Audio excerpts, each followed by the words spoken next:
नमस्कार, हिंदी सेतु में आपका स्वागत है। हम कर रहे थे व्यंजन संधि और व्यंजन संधि में ही हमने पिछली वीडियो में किया था अनुनासिक व्यंजन संधि। जो अनुनासिक व्यंजन संधि है उसके दो पार्ट हैं। कौन कौन से हैं? पूर्व अनुनासिक व्यंजन संधि, पूर्व अनुनासिक व्यंजन संधि और उत्तर अनुनासिक व्यंजन संधि।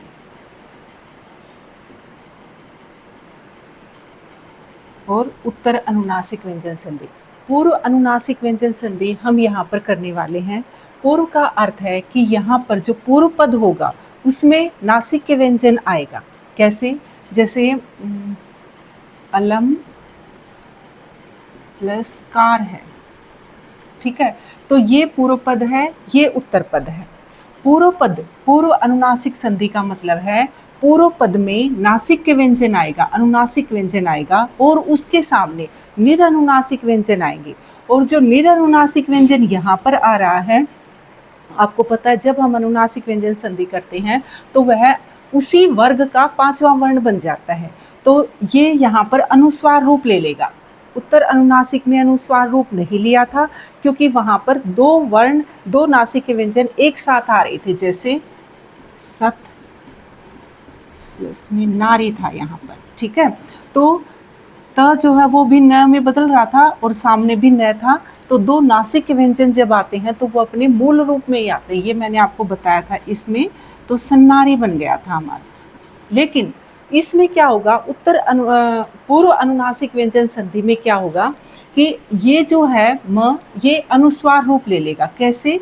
जैसे अलंग, ये म है तो ये क का पांचवा वर्ण बन जाएगा और यहाँ पर अनुस्वार रूप में दिखाई देगा, अलंकार बन जाएगा। जैसे शुभम प्लस में कर है तो क्या बन जाएगा? शुभंकर, शुभंकर। भ के ऊपर अनुस्वार रूप आ जाएगा और यहाँ पर बन जाएगा शुभंकर। जैसे अलम प्लस कृति है तो बन जाएगा अलंकृति।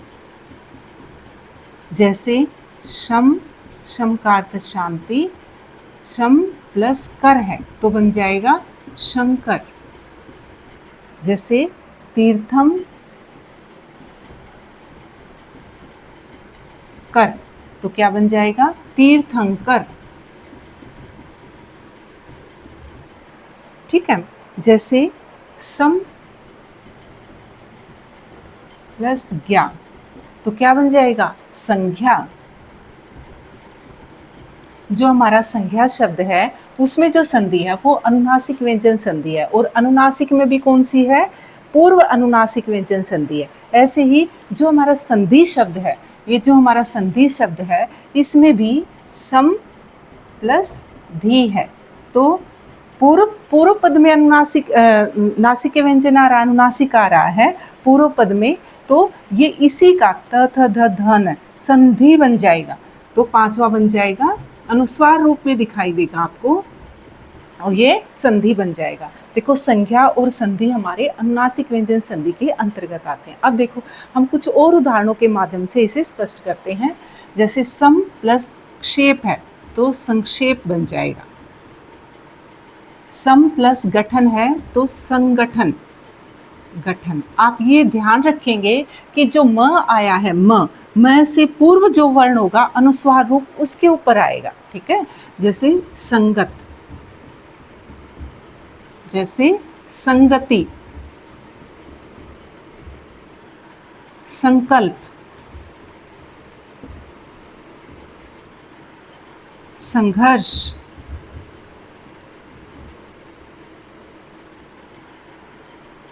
संजीवनी, संताप, संतुष्ट,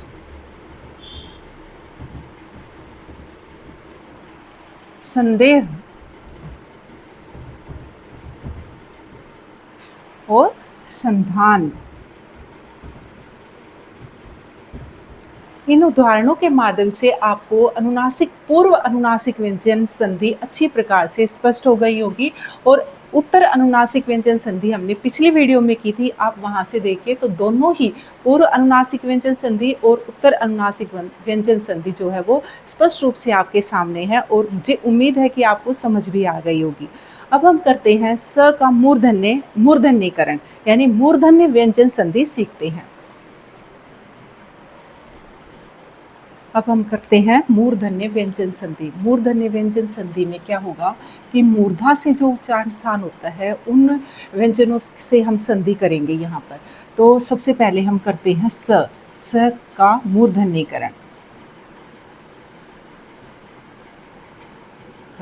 अब स का मूर्धन्यकरण क्या, पहले आप इसको समझ लिए। इसका उच्चारण स्थान है दंत, त थ द ध न जहाँ से उच्चरित होती हैं, स भी वहीं से उच्चरित होता है। यद्यपि यह दांतों के पास जाकर के मसूड़ों को इसका उच्चारण स्थान वर्तस बोला गया, वर्तस से भी बोला जाता है स को। और ये इसका हो गया मान लीजिए दंत्य स्वर है, ये व्यंजन है ये, और इसका मूर्धन्यकरण क्या हो जाएगा, श बन जाएगा। ठीक है, स जो है वो श में चेंज हो जाएगा। कब हो जाएगा, जब स से पहले ई या ऊ स्वर आ जाए। स से पहले ई या ऊ स्वर आ जाए तो यह अपना उच्चारण स्थान बदल लेगा और किस में चेंज हो जाएगा, इस श में चेंज हो जाएगा। ठीक है, हम करके देखते हैं। जैसे नी प्लस सेध है जैसे। ठीक है, तो यहाँ पर देखो ई है, इसके अंदर सामने क्या आ गया, स आ गया। तो ये किस में चेंज हो जाएगा, श में चेंज हो जाएगा। तो यहाँ पर बनेगा हमारा निषेध। ठीक है, जैसे सु स्मिता है जैसे। ठीक है, तो यहाँ पर आ गया ऊ हमारा और यहाँ पर स है, दंत्य स है, तो ये किस में चेंज हो जाएगा, मूर्धन्य स में। तो हमारा बन जाएगा सुष्मिता। सुष्मिता। जैसे अभी प्लस सेक है जैसे, अभी प्लस सेक, तो किस में चेंज हो जाएगा, ई आ गया यहाँ पर, सामने स आ गया, तो मूर्धन्य श में चेंज हो जाएगा, अभिषेक बन जाएगा, अभिषेक। ठीक है, जैसे ने प्लस में संग है जैसे, तो क्या बन जाएगा, निशंग बन जाएगा, तर्कस, निशंग बन जाएगा। अब हम इन उदाहरणों के माध्यम से भी समझते हैं। जैसे अनु, ऊ आ गया यहाँ पर, सामने क्या है, दंत्य स है, तो यह मूर्धन्य श में परिवर्तित हो जाएगा, अनुषंगी बन जाएगा, अनुषंगी। प्रतिषेध, प्रतिषेध श बन जाएगा, प्रतिषेध। और निषिद्ध, निषिद्ध, निषेध।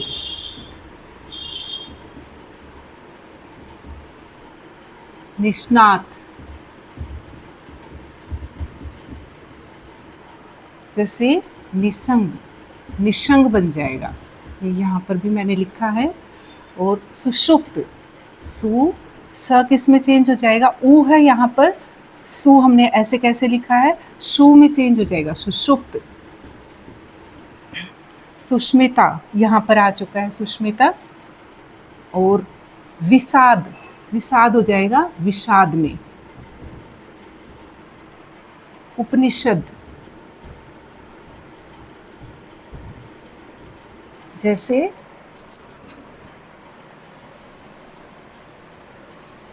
परि, इसमें शद है, सद, तो यहाँ पर बन जाएगा परिषद।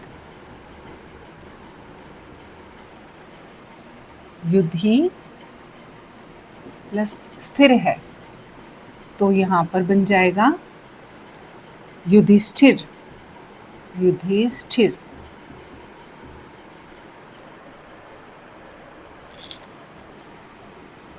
युधिष्ठिर क्यों बन जाएगा युधिष्ठिर, ये त थ द ध ये दंत्य है, और ये किस में ट ठ ढ ढण है, जो मूर्धन्य है उसमें ये भी चेंज हो जाएगा इसके साथ। जब ये श बदल रहा है तो यहाँ पर ये ठ बन जाएगा।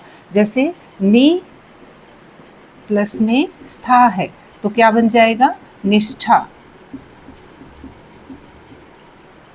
अब देखिए, मैंने आपको कहा था जब मैंने संधि शुरू की थी तो मैंने बोला था आपको कि हम उपसर्ग भी सीखेंगे और शब्द शुद्धि भी सीखेंगे। अब देखिए आप यहाँ पर देख पा रहे होंगे बहुत अच्छे से कि ये सारे क्या हैं? उपसर्ग हैं। ये सारे उपसर्ग हैं, देखिए, है ना? और इनसे किस प्रकार से शब्द बन रहे हैं। तो मुझे उम्मीद है आपको स का मूर्धन्यकरण अच्छी प्रकार से समझ आ गया हो। यदि आपको अच्छी प्रकार समझ आ रहा है, वीडियो अच्छी लग रही है, तो लाइक, शेयर और कमेंट ज़रूर करें।